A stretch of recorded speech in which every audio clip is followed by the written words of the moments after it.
Video starts, I wanted to give a quick shout out to what is quite possibly the most apt sponsorship I've ever come across for Vivec.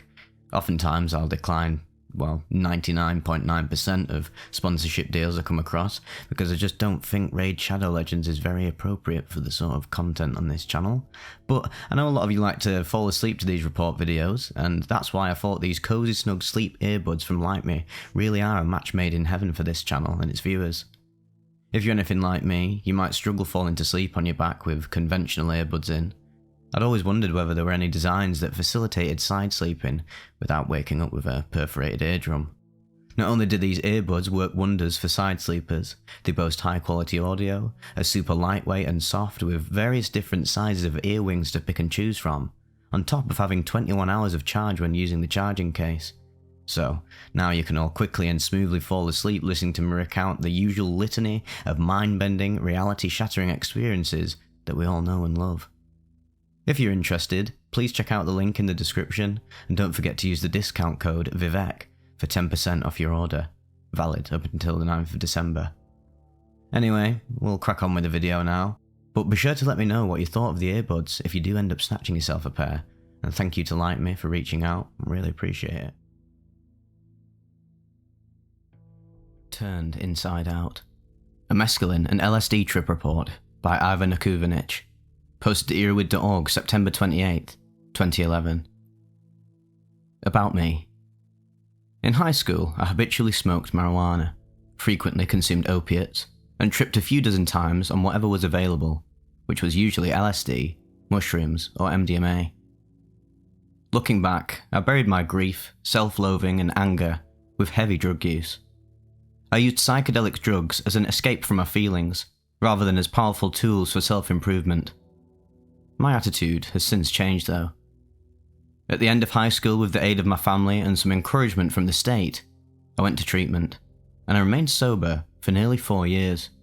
During this time, I obtained a BS in chemistry, and I am now working towards a PhD.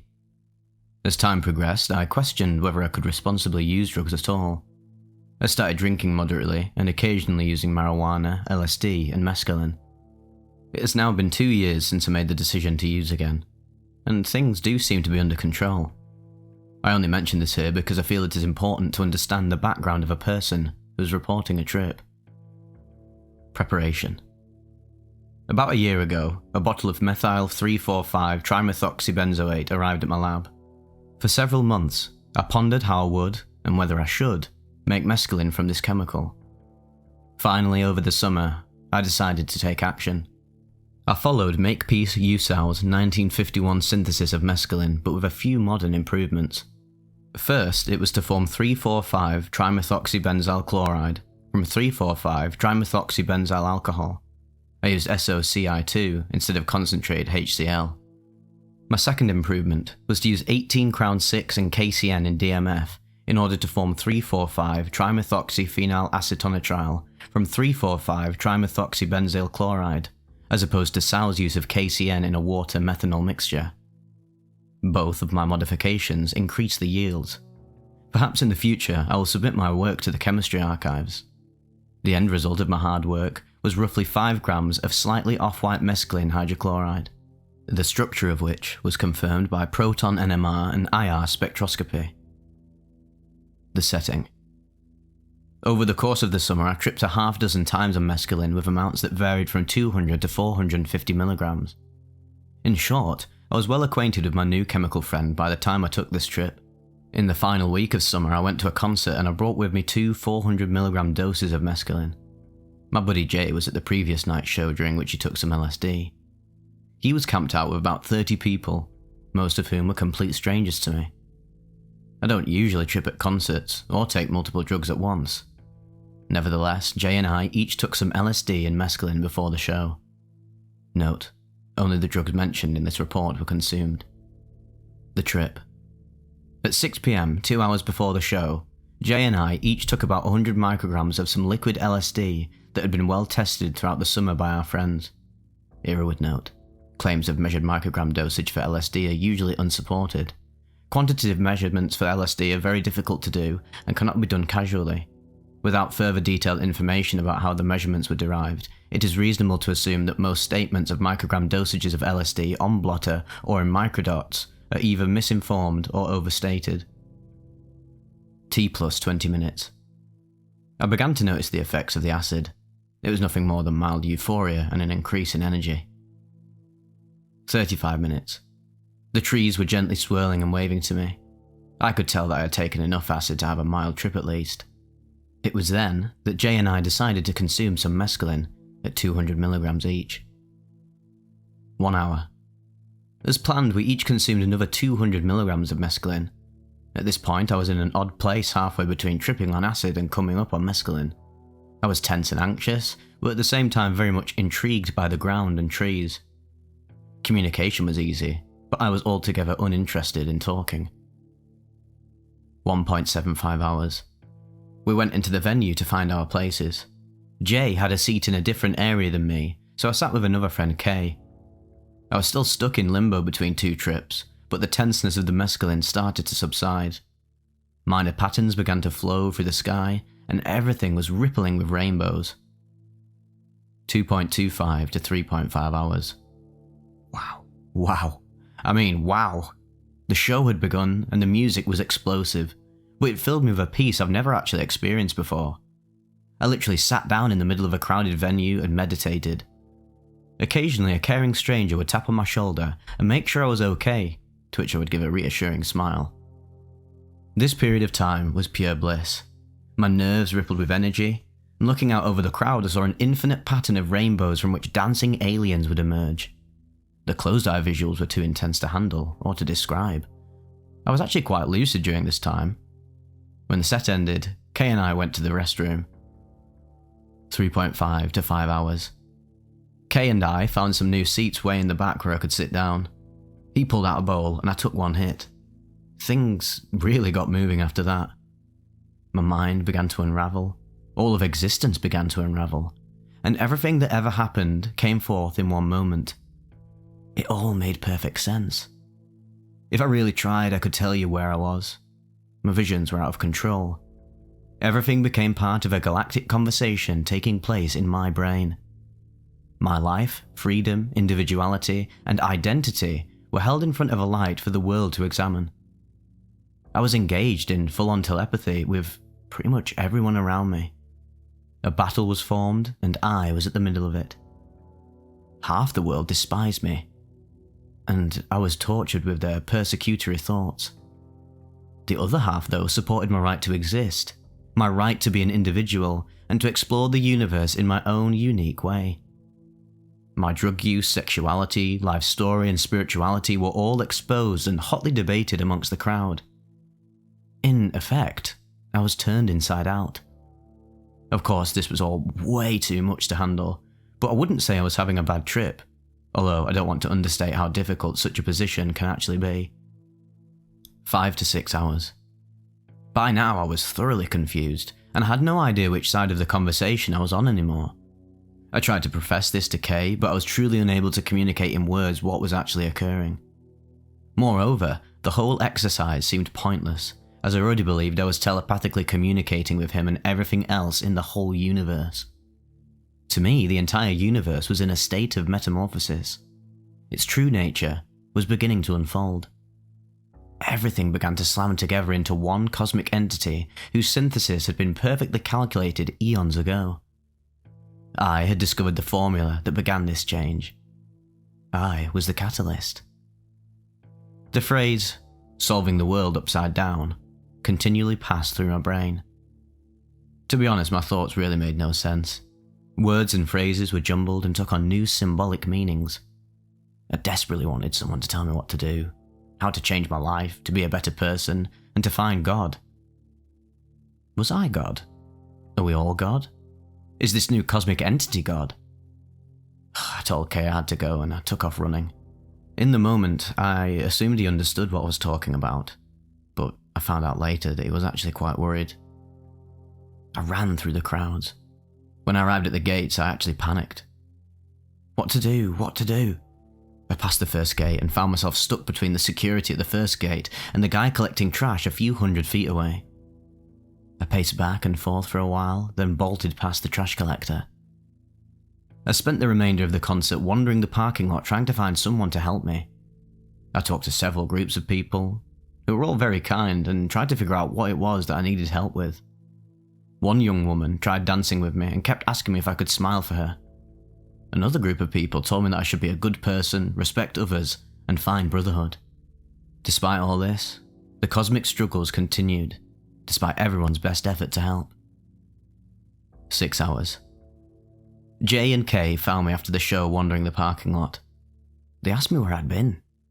I just told them I'd discovered the formula to all of existence, and that I needed help figuring out what to do with my life. They tried to get me to explain more, but eventually when I got distraught that they didn't understand, they just gave me a Valium. 6 to 12 hours. I've got to say that the Valium did help me calm down. I reconnected with reality, and the cosmic struggle business subsided over the course of an hour. I was still tripping pretty hard well into the night though, but it was peaceful and enjoyable. I went to bed around 6 AM, and cannot recall whether I slept or not. It is worth noting here that Jay also had an intense experience that in his own words was the hardest he'd ever tripped, but that's his story to tell. Retrospective summary. So in retrospect, it was an irresponsible and foolish decision to take LSD and mescaline in a concert setting. It is clear to me that these drugs have a cumulative effect greater than either alone. This combination is definitely in the big leagues of ego dissolution, introspection, and transformation. It has been 5 months since these events transpired, and I now regard this trip as one of the most important events in my life. Looking back, it is clear to me that the cosmic struggle I experienced was the result of some major dissatisfaction in my life. Central to this was my lack of belief in anything spiritual. In all honesty, I had never even recognized the desire to be spiritual was present inside of me at all. But now I am open to all things spiritual. This is an ongoing project of mine. On another note, I smoked pot twice in the first few months following this experience, and ended up getting paranoid delusions that resembled this trip. In both instances, these delusions ended once the pot wore off. Nevertheless, it has made me think twice about my ability to use psychedelic drugs. For a while, I feared I was becoming schizophrenic, but things have since cooled. I have no desire to trip again any time in the near future. Just thinking about this trip gets me quite agitated, in fact. Nonetheless though, I still feel that this was a worthwhile experience. Something was missing in my life, and I now know what that was. This trip really focused my desire to be a better person, and I feel that drive has not yet faded. Many trips that are perceived as bad are just what happen when one finally confronts the shit that has been bothering them. Yeah, it's frightening and confusing, but if you accept the challenge, it can be incredibly rewarding. Oh, and to the strangers in the parking lot, thank you for your kindness. I bared my soul before you, and you all showed me love, which is a rare event indeed. So there's a few things I thought were worth commenting on in this trip report. I've mentioned many times that my relationship with cannabis has completely changed since all of my crazy mystical experiences on psychedelics. It's just not the same experience anymore with THC. I can only literally have like the tiniest little nanotoke to sort of get a glimpse of the feeling that I enjoyed about it. And not even just the feeling, but the introspective nature that I enjoyed about it. But the barrier between the relaxing feelings and the feelings of existential dread, and even feelings of slight schizophrenia, the barrier has reduced massively. Whereas, say, when I was a stoner, there was no barrier at all. It was just always complete bliss. And then anyone who listens to all these commentaries knows I'm a broken record now. But it's worth saying it for anyone who doesn't know. I had a 90mg 4-ACO DMT trip that completely changed my relationship to cannabis, and it's very similar to this guy's experience here, where he starts to have the insights into sort of God realization and the ego dissolution, but in quite a chaotic manner. And then it just seems to really affect your brain chemistry and maybe even just your state of consciousness, where you become more sensitive to any psychoactive substance. I've never actually taken mescaline before, so I don't know what it's like. Many people do describe it as quite a light psychedelic, although any light psychedelic like 2CB or even lower doses of certain traditional psychs can vary between person to person. But as a general rule of thumb, many people describe mescaline as one of the lighter psychedelics, as if you don't mess about with it. I've taken 2CB, which is reported as being fairly similar to mescaline. It's oftentimes purported as being the synthetic version of it. There's many mescaline derivatives that you can find out there online and on EARBUDS. I might cover a few more of them because they're quite interesting, with some slight differentiations in the trips. But yeah, another insight: probably wasn't the best idea mixing two super powerful substances. Bear in mind they were low doses, but they stack. It's like even using nootropics, isn't it? You use nootropics and supplements and they stack. If you take psychedelics, they'll stack and they'll have double, triple, tenfold the effects that it would be just taking them by themselves. And especially at a concert where there's so much external stimuli and so many more variables for what might happen. There's very few variables when you're just in a room or in a relaxed setting. Whereas at a concert, it's so high energy, there's so many people there, there's so many different things that could possibly happen, and you don't know how you're going to react to all these things at once. It can be an information overload for your brain, especially when you're even more receptive to feelings, emotions, energy, just the general aura of the place you're in when you're on psychedelics.